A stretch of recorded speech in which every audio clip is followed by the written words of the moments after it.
Hello everyone, this is day third and we are learning tenses. आज हम एक नया टेंस शुरू करेंगे। प्रीवियस दो क्लासेस जो हमने दिए हैं उनमें हमने प्रेजेंट इंडेफिनिट और प्रेजेंट कॉन्टिन्यूअस टेंस अच्छे से पढ़ा है। अगर आपको उन वीडियोस में या उन ट्यूटोरियल में किसी भी तरह का कोई कंफ्यूजन है तो आप कमेंट बॉक्स में अपने कंफ्यूजन्स बता सकते हैं। I am definitely going to reply you there and give you the solution.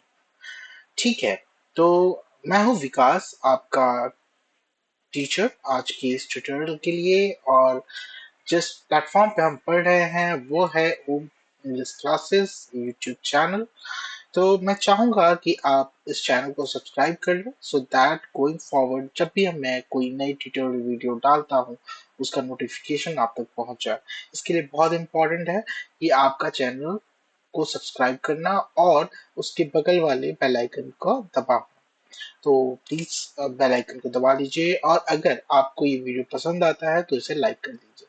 इससे होगा क्या, इससे जो ये वीडियो है वो YouTube के नज़र में एक अच्छा वीडियो माना जाएगा और YouTube इस वीडियो को प्रमोट करेगा आप जैसे दूसरे लर्नर्स को। तो इससे सिर्फ आपका ही भला नहीं हो रहा, मेरा ही भला नहीं हो रहा, बाकी उन सभी लोगों का भला हो रहा है जिनको इंग्लिश सीखनी है। ठीक है, तो चलिए coming to the point without further do let's begin. तो आज हम पढ़ने वाले हैं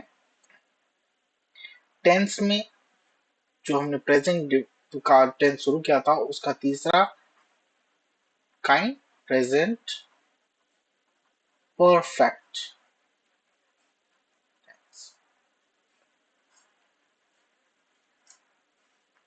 ठीक है, अब इसके आइडेंटिफायर के बारे में जान लेते हैं। आइडेंटिफायर क्या होता है? तो भाई क्रिया का अंत या कि ये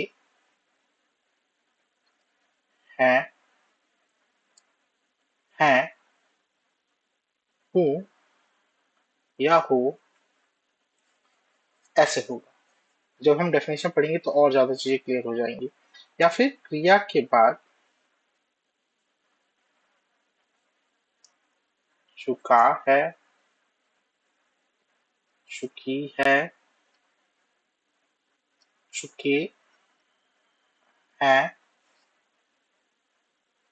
चुका हूँ इत्यादि। ठीक है, हम डेफिनेशन देखें।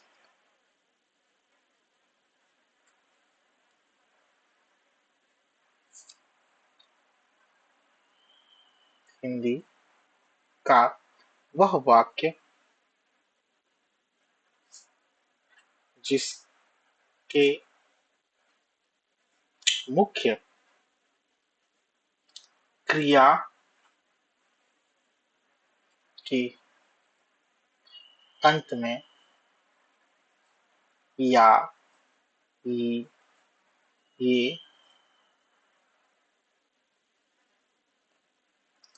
आए और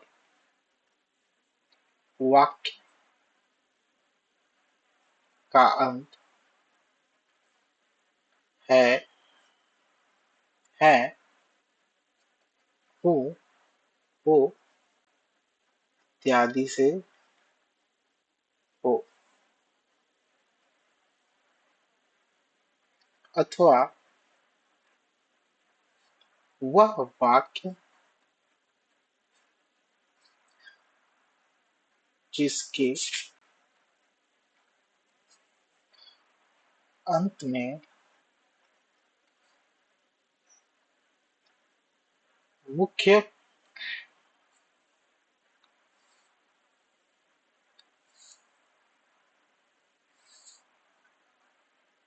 के अंत में मुख्य क्रिया के बाद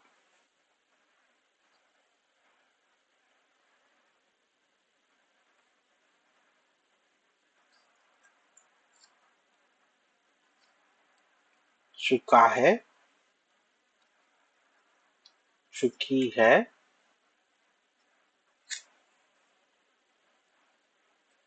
चुके हैं, चुका हूँ इत्यादि आए तब।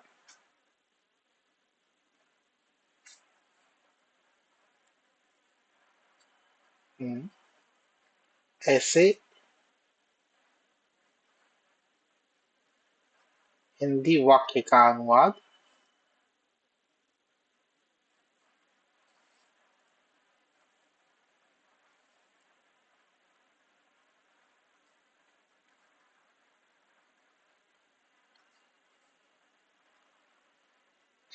प्रेजेंट परफेक्ट टेंस के नियमानुसार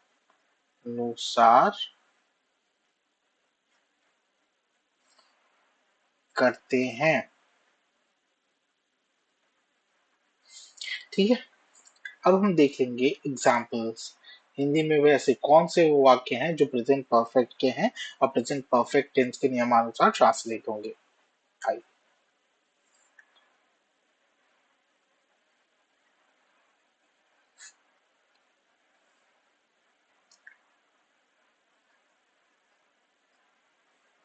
मैं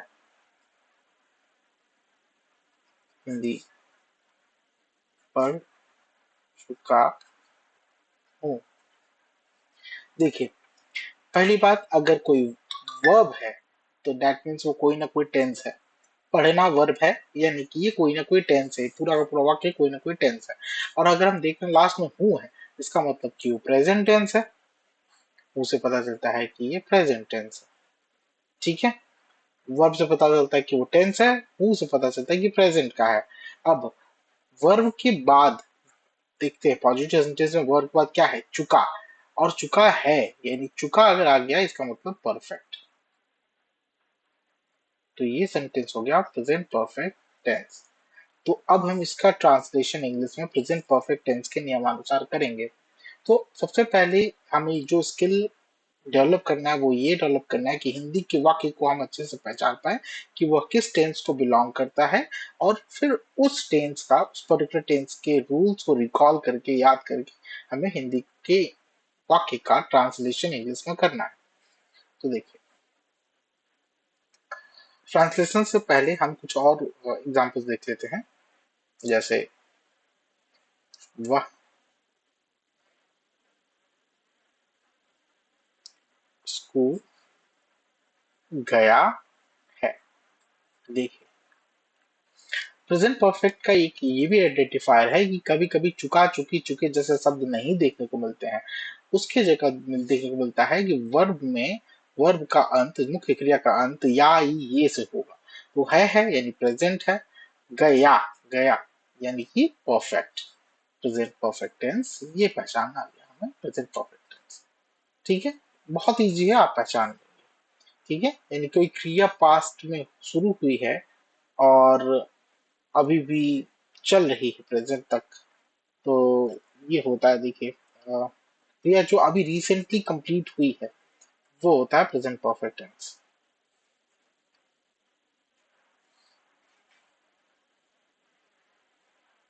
आइए, अब हम इसको कैसे ट्रांसलेट करने वाले हैं वो हम देखते हैं।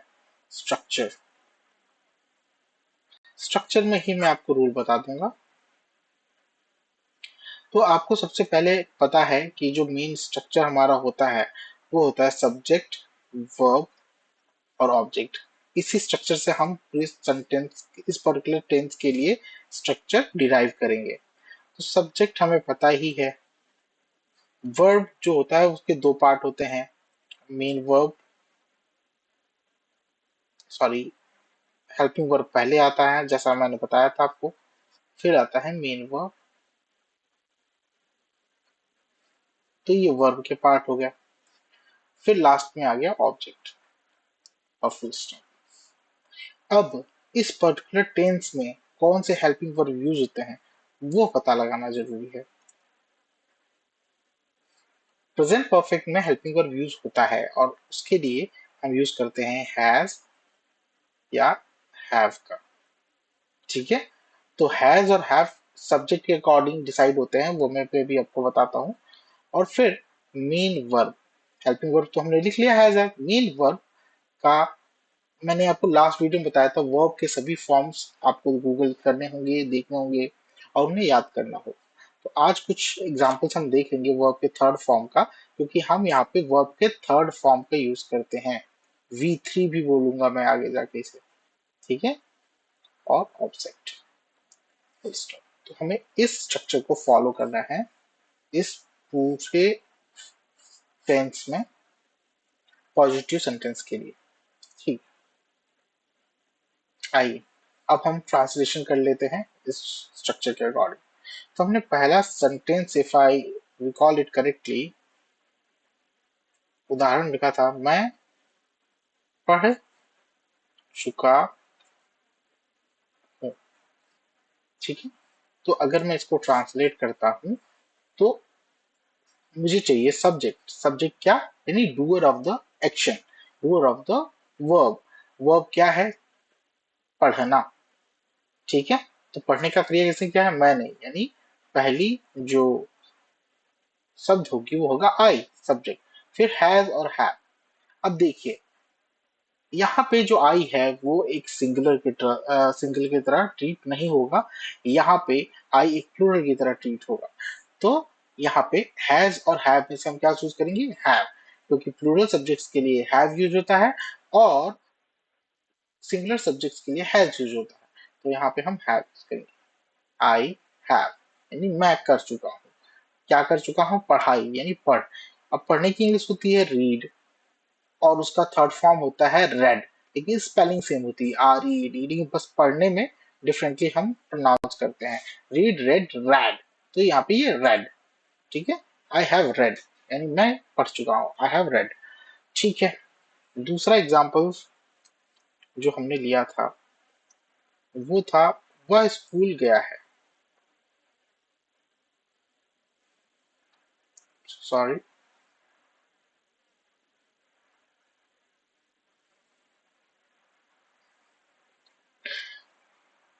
वह स्कूल गया।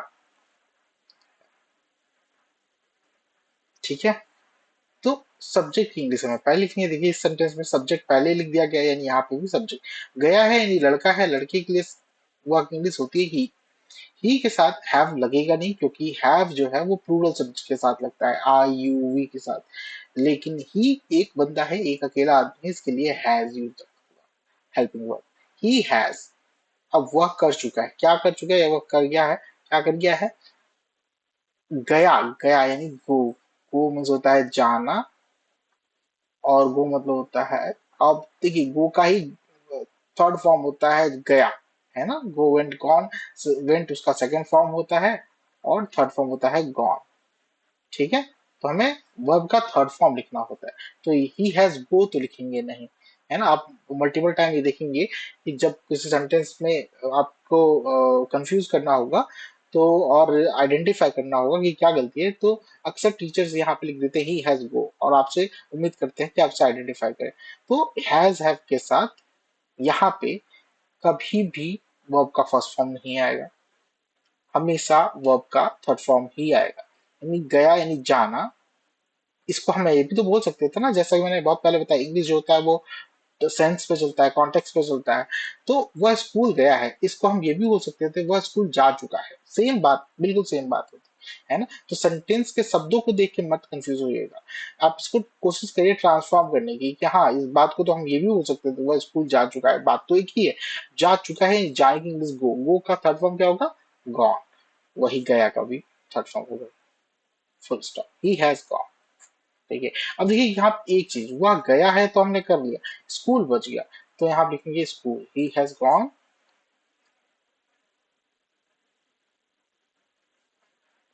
स्कूल। और आपको पता ही है गो के बाद अगर होम नहीं है तो वो किसी फॉर्म में आए टू लगेगा ही, गो हो या वेंट हो या गॉन हो, टू लगेगा और उस लोकेशन का, उस पॉइंट का नाम जहां तक वो गया है। तो he has gone to school, वो स्कूल गया है। आइए कुछ और एग्जांपल्स देखते हैं।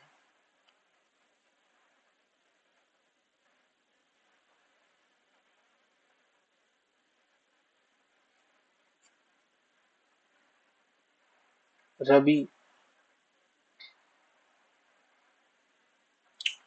रवीना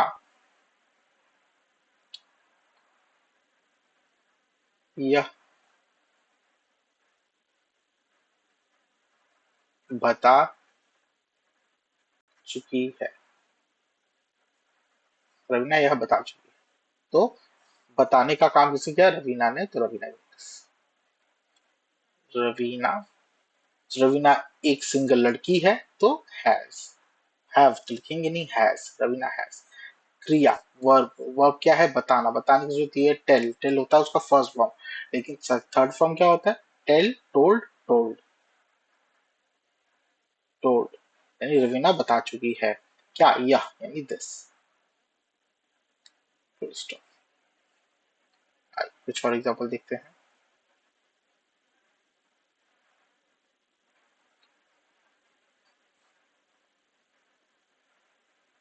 तुम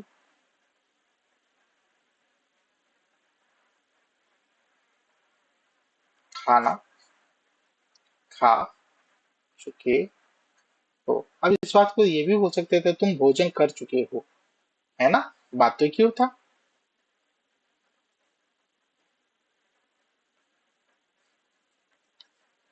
कंफ्यूज होने की बात नहीं,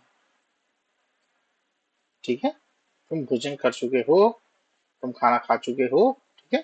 या तुमने भोजन खा लिया है, इसको हम ऐसे ही बोल सकते थे, तुमने भोजन कर लिया है, या तुमने खाना खा लिया है।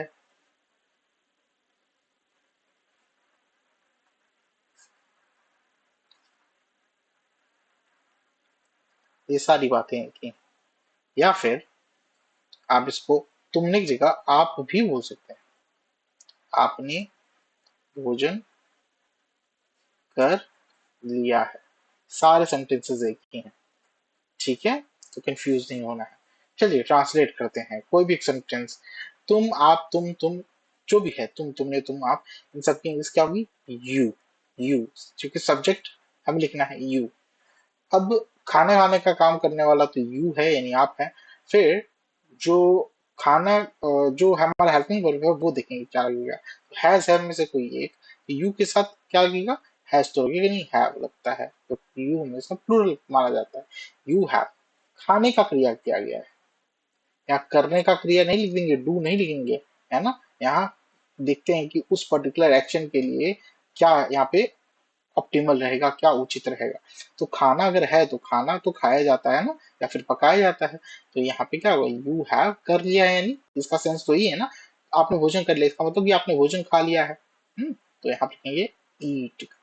ईट का थर्ड फॉर्म होता है ईटेन, ठीक है? सेकंड फॉर्म होता है एट, थर्ड फॉर्म होता है ईटेन। यू हैव ईटेन, यानी आपने कर लिया क्या, या आपने खा लिया है क्या? खाना या भोजन, भोजन इंग्लिश होती है फूड। और यहाँ पे मन करे तो द फूड की कॉमन नाउन के पहले द लगा सकते हैं, ठीक है? You have eaten the food, ये करेक्ट।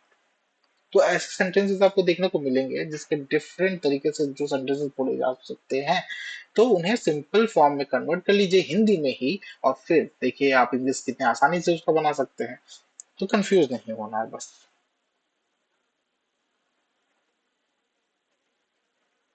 हमने अभी तक देखा पॉजिटिव सेंटेंस का स्ट्रक्चर और पॉजिटिव सेंटेंस के कुछ एग्जांपल्स। अब हम आते हैं नेगेटिव सेंटेंसेस पर।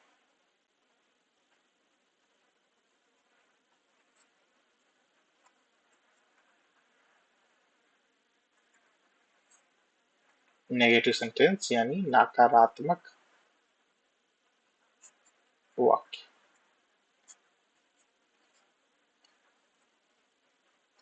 एग्जाम्पल,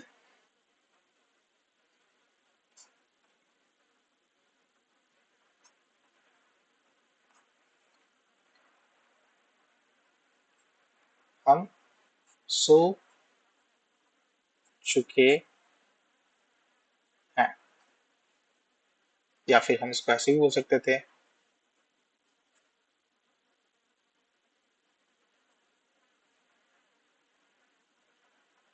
हमने सो लिया है, ठीक है? तो अब इसको ट्रांसलेट कैसे करेंगे? तो हम इसको जब ट्रांसलेट करने जाते हैं तो हम इसको बोलते हैं सोने का क्रिया करने वाला कौन, यानी हम, इसकी इंग्लिश वी। वी की चूंकि हम कई लोग हैं तो वहां पे हैज तो यू का नहीं, हैव होगा, वी हैव। और वर्ब क्या है? सोना। सोने की इंग्लिश होती है स्लीप। स्लीप का थर्ड फॉर्म था स्लेप्ट, SLEPT। आपको याद करना पड़ेगा वर्ब का third form. You can't get away with that, you have to learn, you have to memorize for third form of the verbs. Then that's how you will learn to translate present perfect tense. चलिए, we have slept, हम सो चुके हैं या हमने सो लिया है। अब इसको नेगेटिव में कन्वर्ट करते हैं तो पहले हिंदी वाले सेंटेंस को नेगेटिव में कन्वर्ट करते हैं। हम नहीं सोए हैं, हैं? फिर हमने नहीं सोया है तो बोल दे सकते हैं, या हमने नींद नहीं ली है ये बोल सकते हैं, है ना? तो क्या होगा? जब हिंदी में देखिए हम नहीं आ गया है तो इंग्लिश के स्ट्रक्चर पे हम हेल्पिंग वर्ब के तुरंत बाद नॉट लगा देते हैं, तो वी के साथ हैव लगेगा और not, we have not slept. अब इस देखिए ये सिंपल सा था, मैंने आपको बहुत पहले बताया है कि कभी भी अगर हम नेगेटिव सेंटेंस कर रहे हैं तो स्ट्रक्चर में हेल्पिंग वर्ब के तुरंत बाद नॉट लगा दीजिए, अगर वो पॉजिटिव स्ट्रक्चर है, पॉजिटिव सेंटेंस है। तो ये पॉजिटिव सेंटेंस था, उसके तुरंत बाद हमने नॉट लगा दिए। अब देखिए इसका स्ट्रक्चर बना लेते हैं, यानी वी क्या है? सब्जेक्ट है, यानी हमें सब्जेक्ट पहले लिखना है। हैव क्या है? हेल्पिंग वर्ब है, यानी हैज या हैव। ठीक है,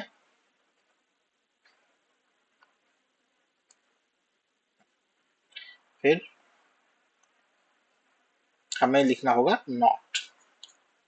ठीक है, फिर वर्ब का थर्ड फॉर्म, फिर ऑब्जेक्ट और फुल स्टॉप। ये स्ट्रक्चर हमें फॉलो करना है नेगेटिव सेंटेंस के लिए। आइए अब कुछ एग्जांपल देखते हैं।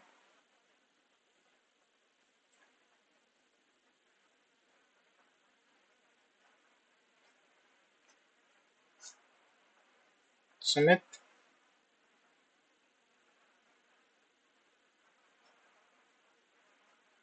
सुमित ने सच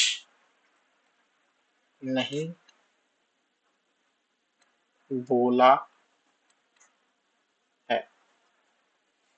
ठीक है, तो अगर ये पॉजिटिव होता, सुमित ने सच बोला है, तो ट्रांसलेशन हो जाता Sumit has told the truth.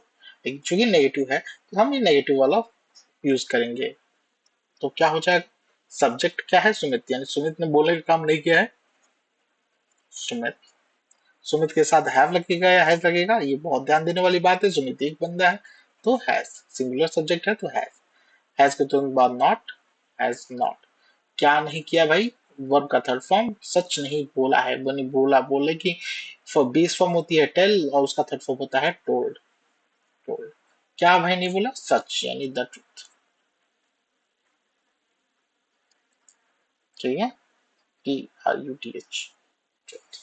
Sumit has not told the truth। फिर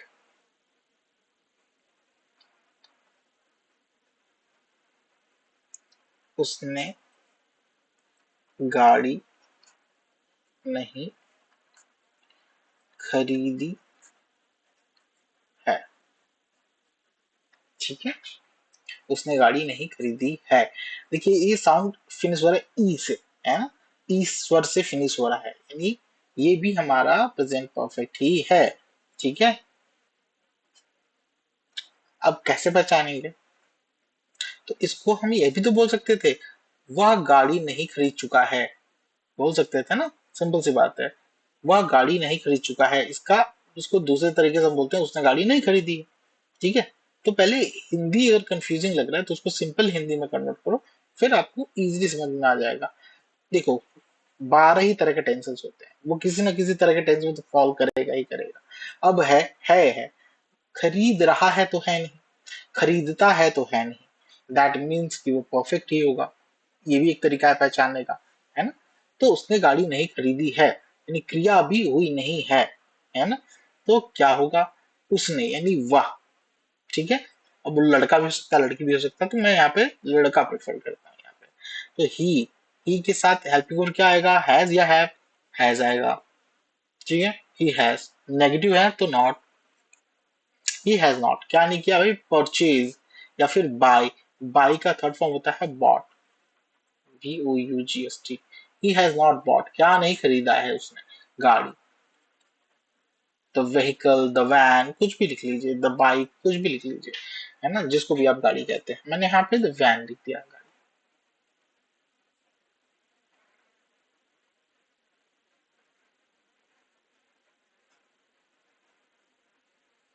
राधा ने भोजन नहीं पकाया है,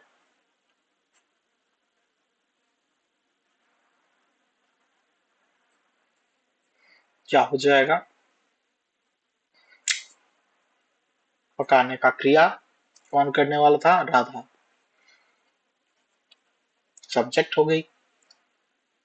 इसके लिए हम हैज लिखेंगे या हैव लिखेंगे, हेल्पिंग वर्ब में हैज लिखेंगे क्योंकि राधा एक सिंगुलर सब्जेक्ट है। हैज के बाद से नॉट आएगा क्योंकि हम नेगेटिव सेंटेंस बना रहे हैं, तो हेल्पिंग वर्ब के तुरंत बाद नॉट, राधा हैज नॉट यानी राधा ने नहीं किया है, क्या नहीं किया है भाई, तो पकाने का काम नहीं किया है, तो पकाने का काम होता है कुक। अब जब अगर थर्ड फॉर्म देखेंगे कुक का तो होता है कुकड, तो Radha has not cooked, Radha ने नहीं पकाया है, क्या नहीं पकाया, भोजन, तो food, full stop. I guess negative के लिए अभी तक जो एग्जाम्पल्स हैं वो सफिशिएंट हो गए हैं। अब हम आते हैं इंटेरोगेटिव सेंटेंस पे। इंटेरोगेटिव सेंटेंस का क्या मतलब होता है, वो होता है प्रश्नवाचक वाक्य, इंटेरोगेटिव सेंटेंसेस यानी प्रश्न, प्रश्नवाचक, प्रश्नवाचक वाक्य। चलिए,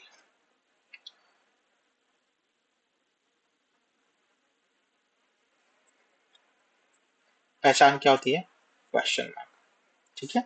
चलिए कुछ एग्जांपल्स देखते हैं इसके। पॉजिटिव सेंटेंस, वह यह बता चुका है,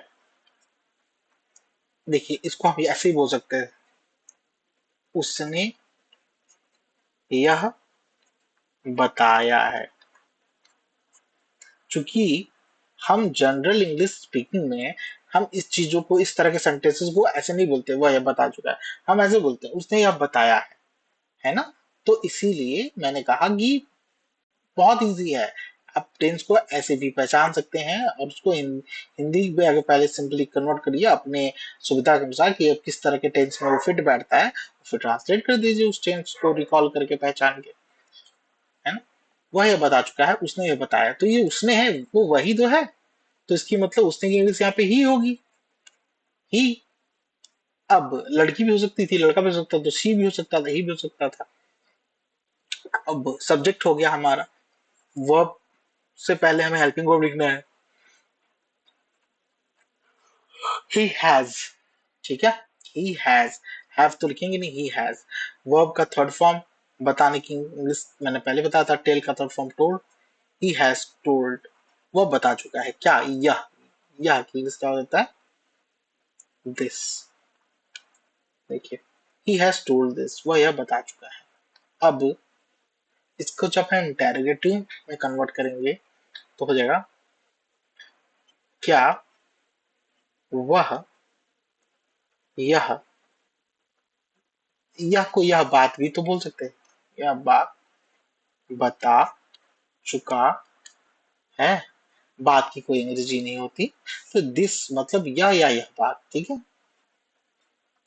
और अगर क्या लग गया तो क्वेश्चन मार्क भी लगेगा। आइए अब इसको ट्रांसलेट करते हैं।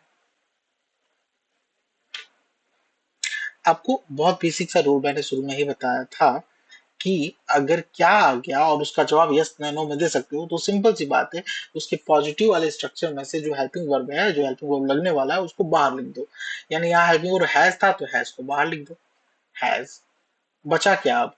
ही बचा, टोल्ड बचा, दिस बचा। हैज ही, अब ये कैपिटल लेटर में लिखते हो तो इसलिए स्मॉल लेटर में has he told this, question mark बन गया, बन गया ये, he has he told this, सही है। ठीक है, इस बात को आप ऐसे ही बोल सकते थे, क्या उसने यह बताया है, क्वेश्चन मार्क।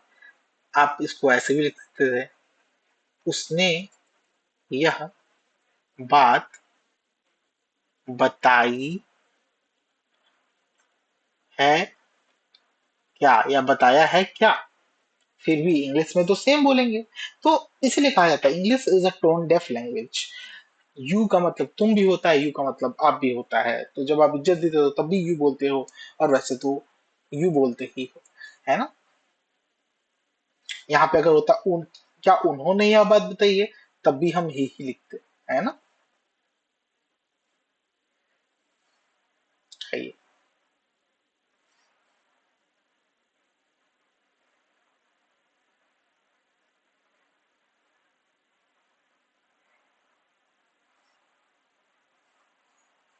आगे कुछ और सेंटेंसेस,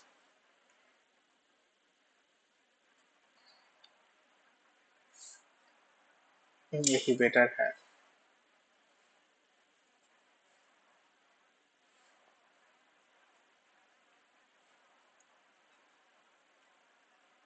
क्या मैंने,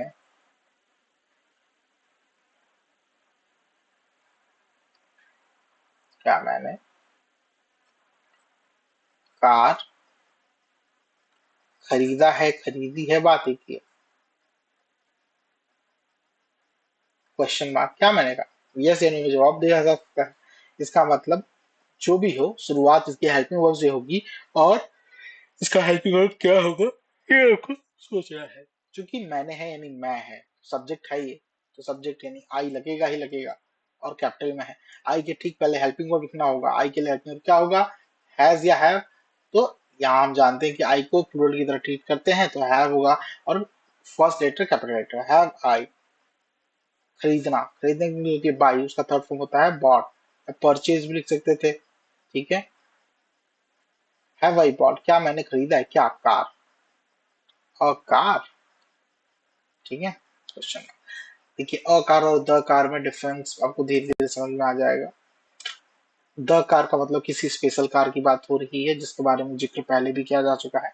अ कार का मतलब हाँ की कोई नई गाड़ी खरीदी है, ठीक है, कोई भी गाड़ी हो सकती है वो, ठीक है, पुरानी भी नई भी या कुछ भी, लेकिन खरीदी है इसने। तो have I bought a car, जिसका जिक्र पहले नहीं था लेकिन अभी है। क्या मैंने कार खरीदी है या खरीदा है, हो गया। और देखते हैं,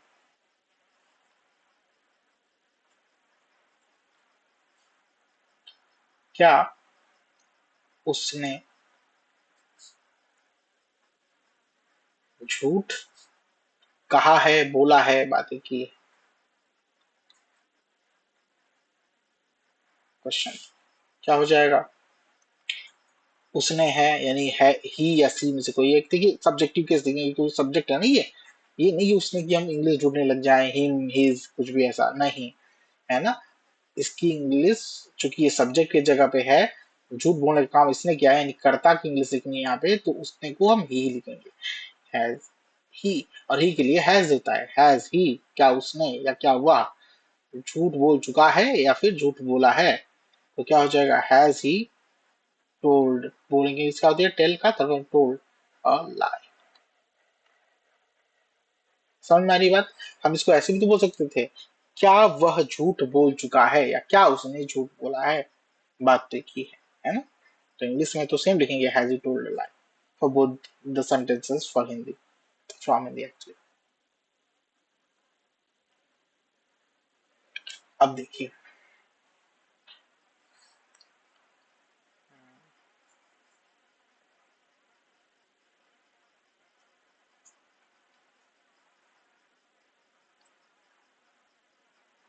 क्या सूरज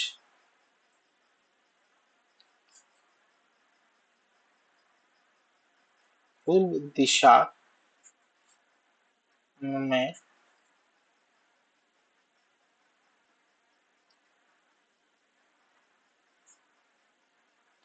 उदित हो चुका है?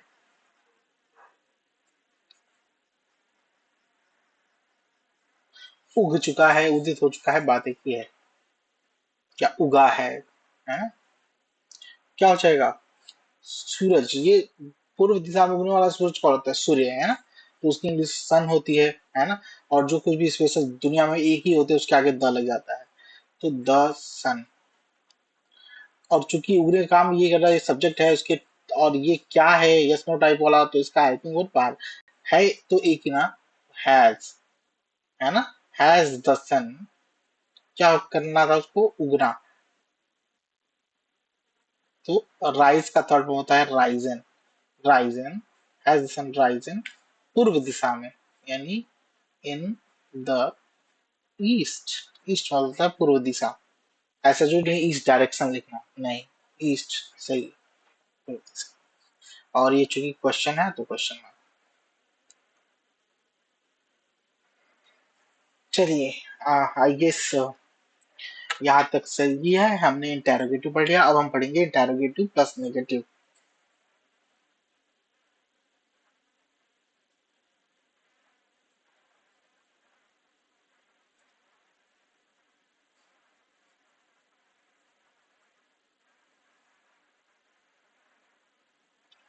यस नो टाइप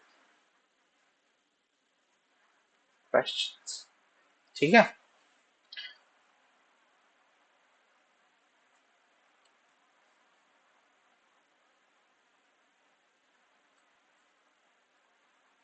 क्या तुमने सच नहीं बोला है? अब देखिए, तुमने सच बोला है, ये एक पॉजिटिव सेंटेंस होता है। अगर हम नहीं भूल जाए और क्या भूल जाए, तुमने सच बोला है तो क्या हो जाएगा? You have told the truth, ठीक है। लेकिन अगर हो जाए तुमने सच नहीं बोला है तो क्या हो जाएगा? You have not told the truth. और अगर उसी के आगे क्या लग गया तो you have not told the truth में से यू के बाद जो हेल्पिंग हो रहा है उसको बाहर कर लेंगे, have you not told the truth बन गया ये सेंटेंस। तो क्या हो जाएगा? यू का ये हैव यूज होगा, हैव यू, और हेल्पिंग वर्ब यहाँ पहले होता था, उसके तुरंत बाद नॉट लिखना होता, तो हेल्पिंग वर्ब तो बाहर चला गया, तो यहाँ पे नॉट रह ही जाएगा। हैव यू नॉट, टेल का थर्ड फॉर्म, बोलने की थर्ड फॉर्म टोल्ड हो जाएगा, टोल्ड। और फिर क्या बचा? सच, द ट्रूथ, क्वेश्चन। स्ट्रक्चर देख लेते हैं। हैज या हैव में से कोई एक, subject plus not plus verb का third form plus object plus question mark, ये हो गया स्ट्रक्चर जो हमें फॉलो करना है।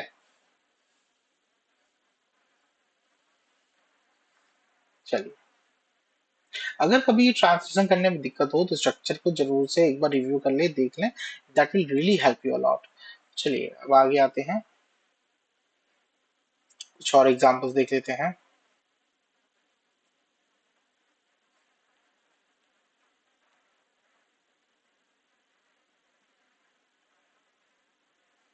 क्या मैं यह पहले ही देख नहीं चुका चुका हूँ? Question mark. इसको हम ऐसे बोल सकते हैं, क्या मैंने यह पहले ही नहीं देख लिया है? बात एक ये है ना। देखिए, क्या मैंने यह पहले से ही या पहले ही नहीं देख लिया लिया है? Question mark.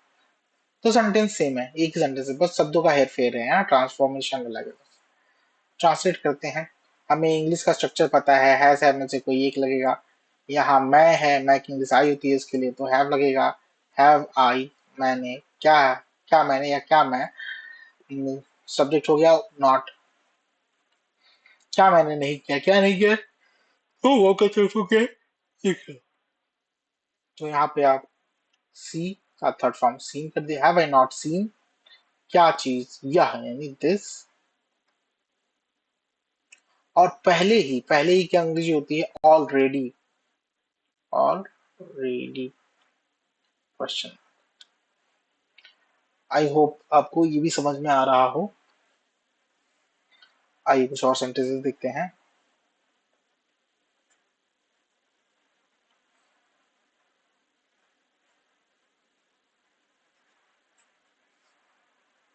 क्या निधि बाजार नहीं गई है या नहीं जा चुकी है।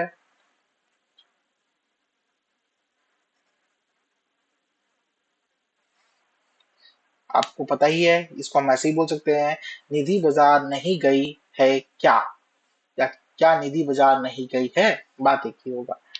तो इंग्लिश हिंदी में तो अलग अलग तरीके से बोल सकते हैं, लेकिन इंग्लिश में नहीं बोलते। इंग्लिश में तो सेट प्रोसीजर्स होते हैं, सेट स्ट्रक्चर्स होते हैं।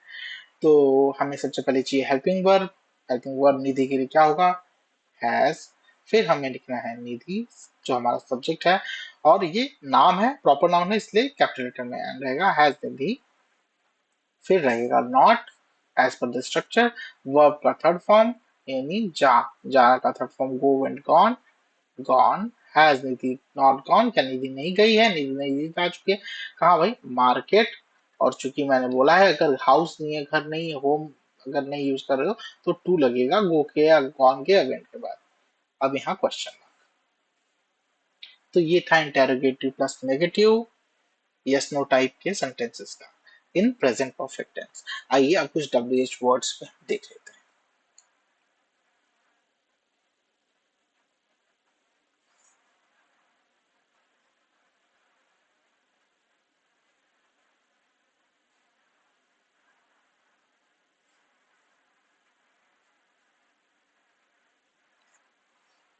डब्ल्यूएच वर्ड्स क्या है, तो हमें अच्छे से मालूम है डब्ल्यूएच वर्ड्स की बात आती है तो हम उस क्वेश्चन का जवाब यस या नो में नहीं दे सकते। और अगर डब्ल्यूएच वर्ड आ गया है, उसके रिलेटेड हिंदी में कोई वर्ड आ गया, तो ट्रांसलेशन बनाते वक्त डब्ल्यूएच वर्ड सबसे पहले लिखते हैं, ठीक है। फिर जो हमने स्ट्रक्चर फॉलो किया है इंटरोगेटिव के लिए, वो लिखते हैं। तो इंटरोगेटिव का स्ट्रक्चर क्या होता है, हेल्पिंग वर्ब पहले, हैज हैव, फिर उसके बाद से सब्जेक्ट, फिर उसके बाद से वर्ब का थर्ड फॉर्म, फिर उसके बाद से ऑब्जेक्ट, फिर क्वेश्चन मार्क, ठीक है। तो इसके लिए भी यही होगा, फॉलो, ठीक है। डब्ल्यू एच वर्ड बस बाहर आ जाएगा, जैसे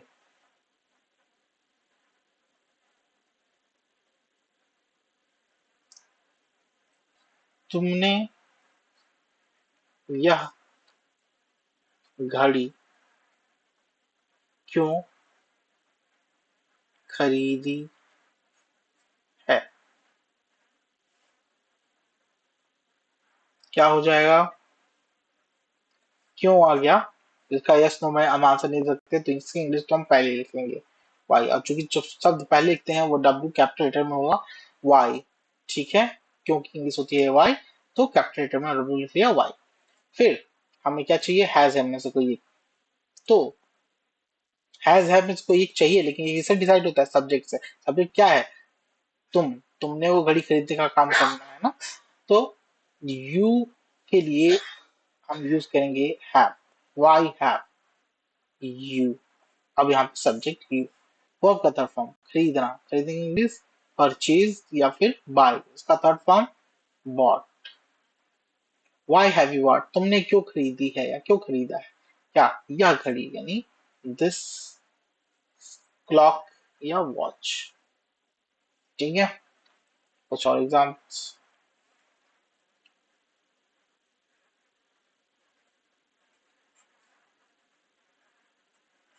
हम यहाँ क्यों आए हैं, या हम यहाँ क्यों आ चुके हैं, बात वही है।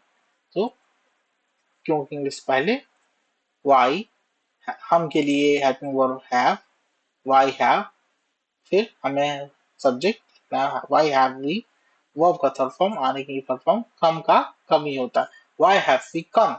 यहाँ ये एडवर्ब है, एडवर्ब ऑफ प्लेस, तो कॉमा लगेगा हियर, क्वेश्चन में। और कुछ देखते हैं।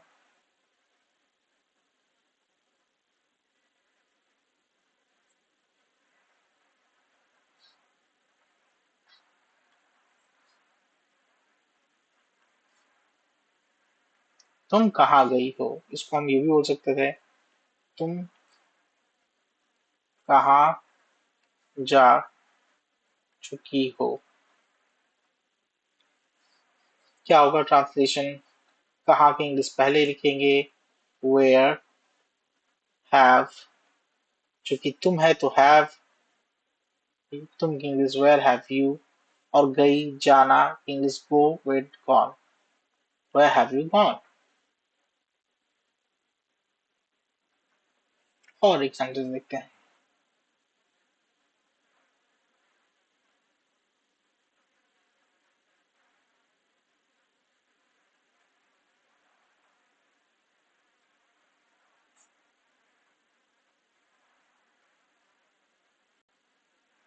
उसने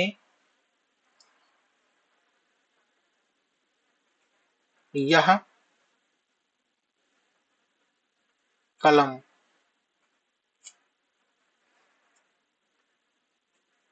कैसे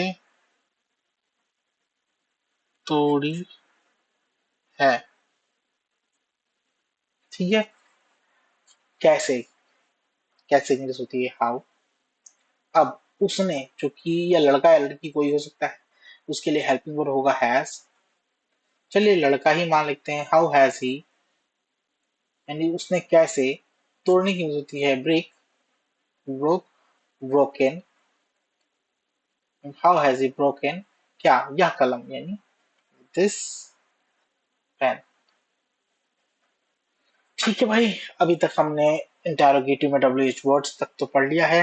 आते हैं इसके नेगेटिव में। नेगेटिव का सिंपल रूल है, हेल्पिंग वर्ब के तुरंत बाद नॉट लगा दीजिए, तो लगाते हैं।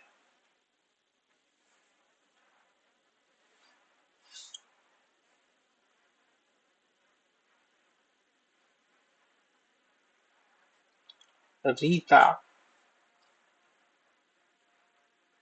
बाजार क्यों नहीं गई है। ये क्यों की इंग्लिश पहले आएगी, क्योंकि ये WH वर्ड है। अब रीता बजानी है, देखिए जब ये हो गया और क्वेश्चन मार्क है, तो क्वेश्चन मार्क है तो हेल्पिंग वर्ब बाहर आएगा। रीता हमारी सब्जेक्ट है, उसके ठीक पहले हेल्पिंग वर्ब, रीता के लिए हेल्पिंग वर्ब होगा हैज, वाई हैज। अब आएगी रीता,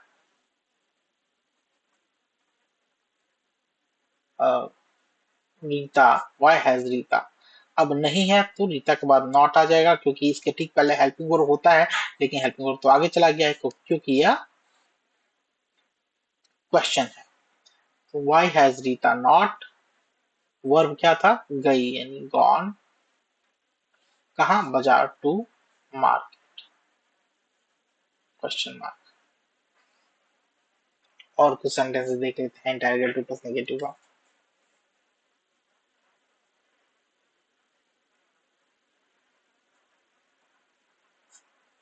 आप ने मुझे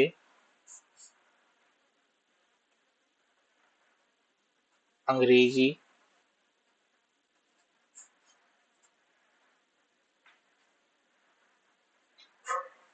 क्यों नहीं पढ़ाया है। आइए, आपने मुझे अंग्रेजी क्यों नहीं पढ़ाया है, पढ़ाने का क्रिया कर किसने किया, आपने, या आपने नहीं किया। तो वैसे क्यों है तो क्यों हम पहले ही लिख लेते हैं, वाई। अब चूंकि पढ़ाने की क्रिया आपसे उम्मीद है, तो आपके लिए हम हेल्पिंग वर्ब देंगे, आप यानी यू, यू के लिए होता है हैव, वाई हैव यू। चूंकि आपने कोई क्रिया ऐसी है जो नहीं किया है, तो यू के तुरंत बाद not, Y have you not, चूंकि इंटेरोगेटिव प्लस नेगेटिव सेंटेंस है, वाई हैव यू नॉट, आपने क्यों नहीं किया है, Why have you not? आपको मैं बताना चाहूंगा, शुरुआत के 3-4 अक्षर जो होते हैं ना, शब्द जो होते हैं उसे रट लीजिए, ये बहुत हेल्प करेंगे आपको ट्रांसलेशन में, है ना। Why have you not? Why she has not? ऐसे करके Why has she not? ऐसे रट लीजिए। Why have you not? क्या नहीं किया है तुमने? पढ़ाया। टीच का अर्थ होता है taught। Why have you not taught English to me? या इसको हम ऐसे भी कर सकते हैं, देखिए दो वर्ब, दो ऑब्जेक्ट हैं, प्राइमरी और सेकेंडरी, मुझे और अंग्रेजी। पढ़ाने का क्रिया क्यों नहीं किया, तो यहाँ पे प्राइमरी ऑब्जेक्ट जो था वो अंग्रेजी था और सेकेंडरी ऑब्जेक्ट मुझे, तो उसको बीच में टू लगा देंगे, ठीक है। लेकिन इसको हम ऐसे भी ट्रांसलेट कर सकते हैं, Y have you not taught me, comma करके इंग्लिश, ठीक है। आप ऐसे भी लिख सकते हैं।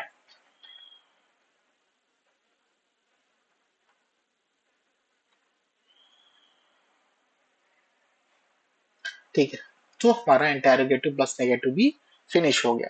अब बचता है क्वेश्चन टैग, वो बहुत अच्छा है। चलिए इसको पढ़ते हैं और आज के ट्यूटोरियल को फिनिश करते हैं।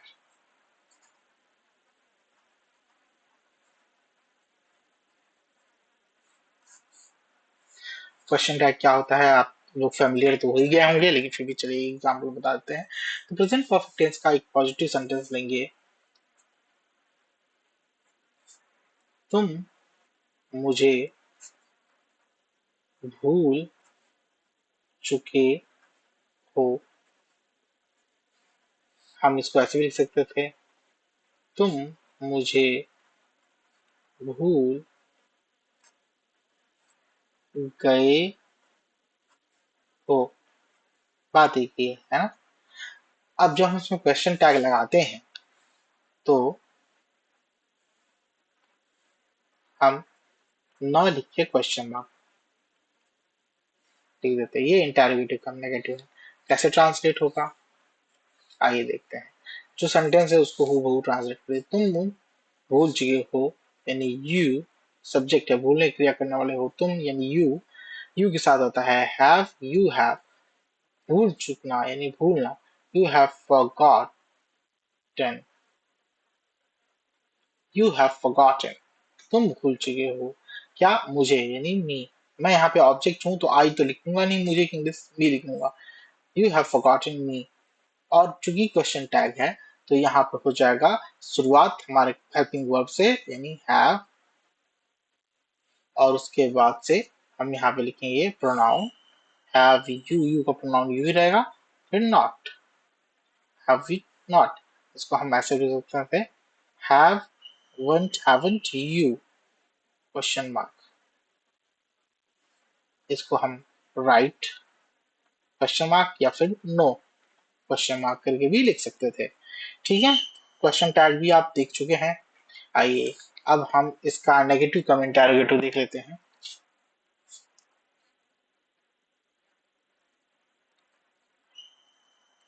मैंने उसे नहीं बुलाया है